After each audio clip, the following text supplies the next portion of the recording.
Ya, bantu b'Imana rero, aleluya niyo ya mbere mu buzima bwacu.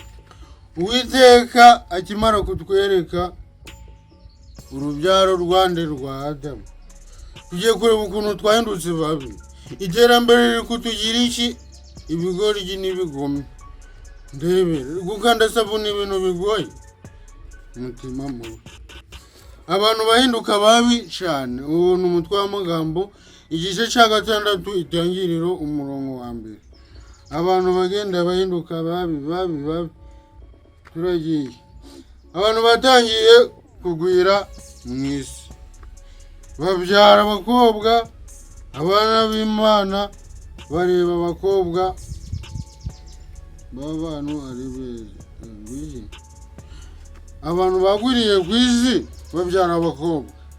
Abana b'Imana bareba abakobwa b'abantu ari beza. Abamarayika ni abana b'Imana, barebye abakobwa bari ku isi babona ari iki? Ari beza. Barongoramo abo batoranyije bose. Uwiteka aravuga ati, umwuka wanjye ntuzahora uruhanya n'abantu iteka. Uwiteka yatangiye kugira ute? Kurakara iteka ryose, kuko abantu b'umubiri. Nuko rero iminsi yabo izaba imyaka 120. Imana iti tugira ute? Tudukubita imyaka 200. Ubu kandi abandi bamaraga imyaka 700, 900. Uwanyuma na Rimerozi yari afite imyaka 300 na mirongo ingahe?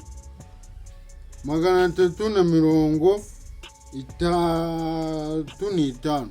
Uwo ni umuntu wari ufite imyaka mikeya. Twebwe bahise badushira ku 120, kandi ndagiye kutazarenza 60. Nimba nkubeshe ubwo Imana irambwira ibyo ndi gukora. Okay, kuko ari abantu b'umubiri. Nuko rero iminsi yabo izaba imyaka 120. Muri iyo minsi abantu barebare banini bari mu isi. No mu gihe cyo hanyuma abantu b'Imana bamaze kurongora abakobwa b'abantu, babyara n'abo bana, nibo za ntwari za kera zari ibihangirire. Abana bavutse kuki? Ku bana b'Imana n'abakobwa b'abantu. Abana bavutse babaye ibirangirire n'ibitangaza. Kandi Uwiteka abona yuko ingeso z'abantu zari mbi cyane mu isi, kandi ko kwibwira kose imitima yose yabo. Abakirisitu batangiye kuderanja abazungu, kandi ko kwibwira kose imitima yabo itekereza ari kubi gusa iteka ryose. Uwiteka yicuza yuko yaremye umuntu mu isi, bimutera agahinda mu mutima. Imana yabonye dutangiye kuba babi, bigira ute? Biyitera agahinda.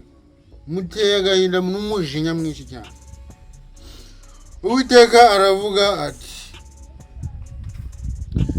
nzarimbura abantu naremye batsembe mu isi uhereye ku muntu n'inyamaswa n'amatungo n'ibikururuka n'inyoni n'ibisiga byo mu kirere, kuko nicujije yuko nabiremye. Ariko Nowa agirira umugisha ku Uwiteka. Mwabo bantu bari babi cyane. Uwiteka niwe muntu yabonye wagiraga iki? Umutima w'ikimuntu. Uwo ni Nowa. Sibyo? Uwiteka yabonye Nowa, imubonamo igikoresho gikomeye cyane. Uru ni rwo rubyaro rwa Nowa. Nowa yari umukiranutsi, yatunganaga rwose mu gihe cye. Nowa yari umukiranutsi. Nuko komera cyane mwa twikirizo ryabaye byinshi. kugiye diyakoni garuka ubwo ndahamagara Uwiteka nuko na nimero ye mfite. Okay, urubyaro rwa Nowa yagendanaga n'Imana kandi yabyaye abahungu batatu, Shemu, Hamu na Yafeti. Abo twabumvise. Yafeti kandi isi yari yononekaye mu maso y'Imana, yuzuye urugomo. Imana ireba isi ibona yuko yononekaye kuko abafite umubiri bose bari bononye ingeso zabo mu isi. Bari bamaze kwiyonona, bari bafite ingeso nziza, barazonona, ziba zigize zirapfa ziba mbi. Gusoma ntabwo ari bibi, ahubwo ibyo ukora umaze gusoma nibyo bibi. Ujye usoma mu bwenge, ijya mbere ni mu mutwe. Ntabwo ndi kwiyonona da, ndi gukurikiza amategeko y'Uwiteka. Ibyo ku isi byose ni ibyacu bitoshye, niko twasomye mu itangiriro mu gice cya kangahe, cya 2.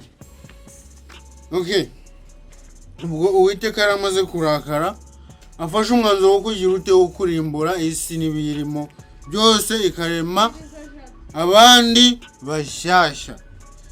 Tugiye kureba Imana itegeka nde Nowa kubaka inkuge kugira ngo hazasigara ubwoko bukeya bwifashije buzasigara ku isi nshyashya. Ibi bihe biri kurangira, dushaka gutoranya abantu bagize ute bubashe Uwiteka basigare ku isi nshyashya. Tugiye kureba uko Imana yategetse Nowa uyubaka inkuge n'icyo yatumye ayubakira. Murakoze cyane, subscribe ni ingenzi. Aracyari Pastor Kazungu. Ciao ciao.